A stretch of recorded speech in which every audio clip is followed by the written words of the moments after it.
आज हम आपको एक ऐसी लड़की से रूबरू कराएंगे जिसे ऑक्सीजन वाली बेटी का नाम दिया गया है। अपने पिता के इलाज के लिए ऑक्सीजन ना मिल पाने पर उसने ऑक्सीजन की कीमत को पहचाना है। पिता के ठीक होने के बाद आज अर्शी नाम की बेटी लोगों को निःशुल्क ऑक्सीजन मुहैया करा रही है। मिशन 24/7 ऐसी बेटी को सलाम करता है। नमस्कार, मैं हूं बलजीत सिंह। तमाम छोटी बड़ी खबरों के साथ शुरुआत करते हैं हमारे इस खास बुलेटिन की फटाफट अंदाज में। ऑक्सीजन वाली बेटी, यह नाम शाहजहांपुर में आजकल बेहद चर्चा में है। अर्शी नाम की लड़की घर में आइसोलेटेड कोरोना संक्रमित जरूरतमंद मरीजों के लिए अपनी स्कूटी से ऑक्सीजन सिलेंडर पहुंचा रही है। अपने पिता के बीमार होने पर लड़की ने पिता को ऑक्सीजन ना मिलने पर ऑक्सीजन की ज़रूरत को समझा था।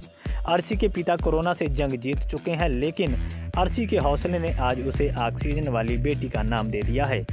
अर्शी अपने खर्चे पर स्कूटी से आइसोलेशन में रह रहे लोगों के ऑक्सीजन लेवल कम होने पर मरीजों की जान बचाने के लिए ऑक्सीजन सिलेंडर घर पर पहुंचा रही है।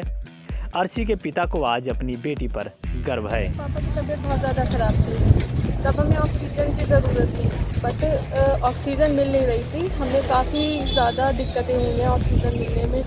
मजिस्ट्रेट के पास जाओ, वो साइन नहीं करते थे, वहाँ पे डेली के डेली न्यू पर्चा बनवा के लाना पड़ता था। लेकिन बड़ी किल्लतों से हमें ऑक्सीजन मिली है। अगर ऑक्सीजन नहीं प्रोवाइड होती तो शायद पापा हम लोग के साथ में नहीं होते। लोग कह रहे हैं कि जो है ऑक्सीजन की वजह से नहीं, लोग डर की वजह से मर रहे हैं। ये बात बिल्कुल सरासर झूठ है। लोगों को ऑक्सीजन नहीं मिल पा रही है। होम इंसुलेशन के लिए मतलब गवर्नमेंट ने बिल्कुल साफ मना कर रखा है कि जो भी घर पर पेशेंट है उनको ऑक्सीजन नहीं दी जाएगी। लेकिन जैसे तैसे करके हमने लगभग पापा के 8 से 10 सिलेंडर लगवाए हैं। मेरे पापा आज बिल्कुल ठीक है। मैं अब इसलिए ज़्यादा दौड़ रही हूँ कि मुझे लगता है कि शायद अगर मेरी वजह से एक भी जान बच जाएगी तो मेरा जीवन सफल हो जाएगा।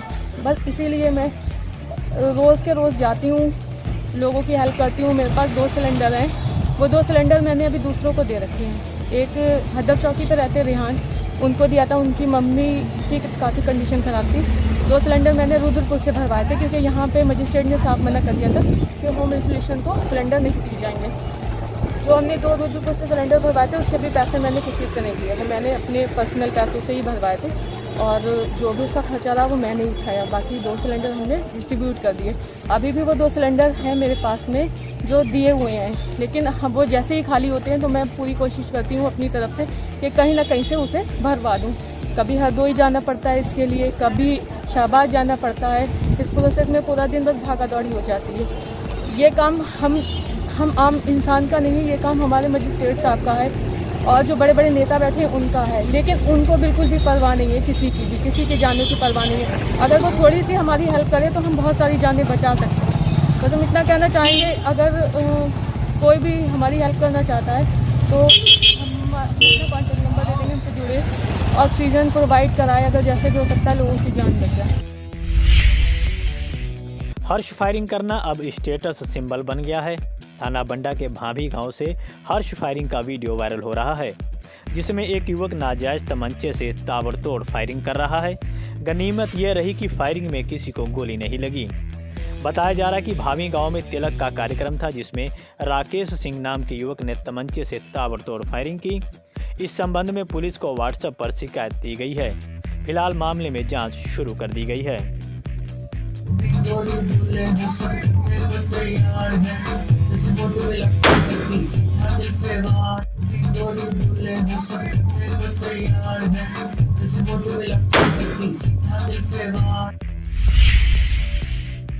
जनपद में कोरोना वैक्सीन लगवाने में तमाम प्रयासों के बावजूद तेजी नहीं आ पा रही है।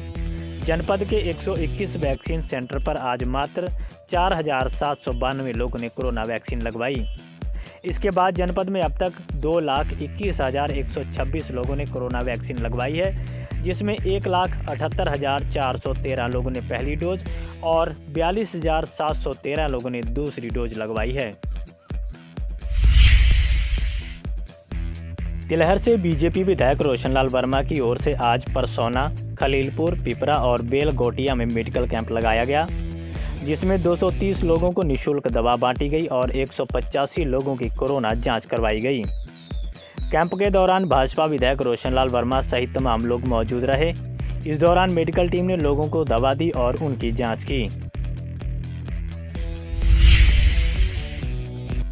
सपा नेत्री सलोना कुशवाहा ने आज निगोही सामुदायिक स्वास्थ्य केंद्र में ऑक्सीजन के 2 सिलेंडर दिए। सलोना कुशवाहा का कहना है कि तिलहर विधानसभा क्षेत्र के सीएचसी पर मरीजों को ऑक्सीजन के लिए कोई समस्या नहीं होनी चाहिए। सलोना कुशवाहा तिलहर विधानसभा से समाजवादी पार्टी के संभावित उम्मीदवार मानी जा रही हैं।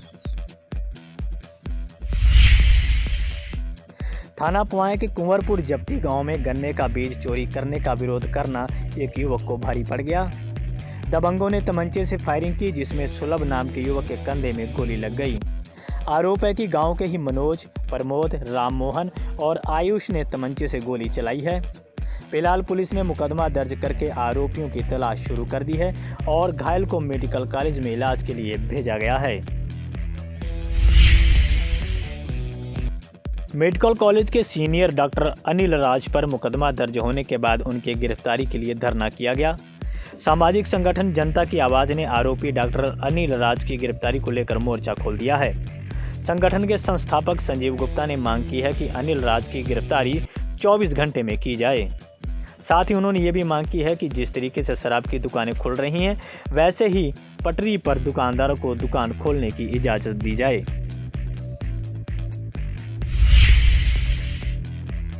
शाहजहांपुर के बहादुरगंज इलाके में लॉकडाउन के दौरान बाजार में सन्नाटा पसरा नजर आया। आपको बता दें कि बहादुरगंज का शहर व्यस्तम इलाका है, लेकिन लॉकडाउन के चलते सन्नाटा पसरा हुआ है।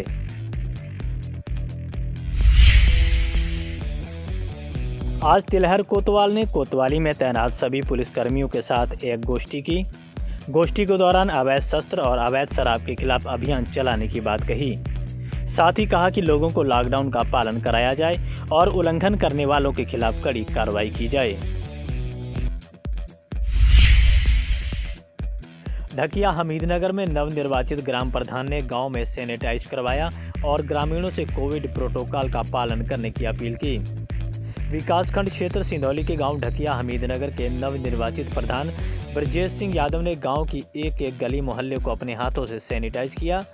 इस दौरान नवनिर्वाचित प्रधान ने ग्रामीणों को कोविड प्रोटोकॉल का पालन करने की अपील करते हुए कहा कि बेवजह घरों से बाहर ना निकलें। बेहद जरूरी होने पर घर से बाहर निकलते समय मास्क लगा कर रखें। अपर जिलाधिकारी प्रशासन रामसेवक द्विवेदी ने सीतापुर आंख अस्पताल का निरीक्षण किया। इस दौरान कोविड-19 महामारी के दौरान अस्पताल में दी जा रही सुविधाओं के बारे में जायजा लिया। इस मौके पर अस्पताल के अधीक्षक डॉक्टर पुनीत टंडन भी उपस्थित रहे।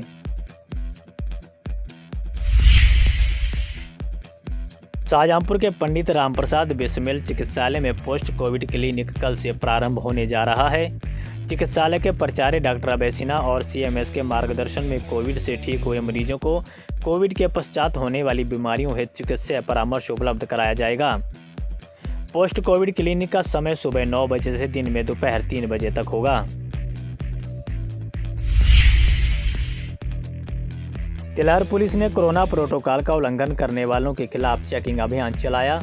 इस दौरान नियमों का उल्लंघन करने वाले लोगों के खिलाफ चालानी कार्रवाई की गई। वहीं इस दौरान पुलिस ने करीब 13,000 रुपए का सम्मान शुल्क भी वसूला।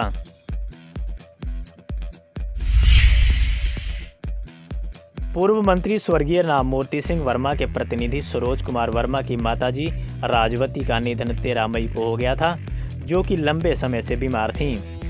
23 मई को उनके पैतृक आवास दुधौना में 13वीं संस्कार का कार्यक्रम रखा गया है।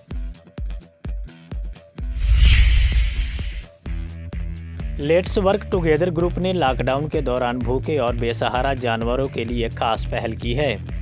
ग्रुप की ओर से जानवरों को भोजन और चारा दिया जा रहा है। आज ग्रुप के सदस्यों ने हरदोई बाईपास चौराहे और कनेग गांव की ओर जाने वाले रास्ते पर बेजुबान जानवरों को चारा खिलाया। ग्रुप के सदस्यों ने आम लोगों से भी अपील की है कि बेसहारा जानवरों का सहारा बने।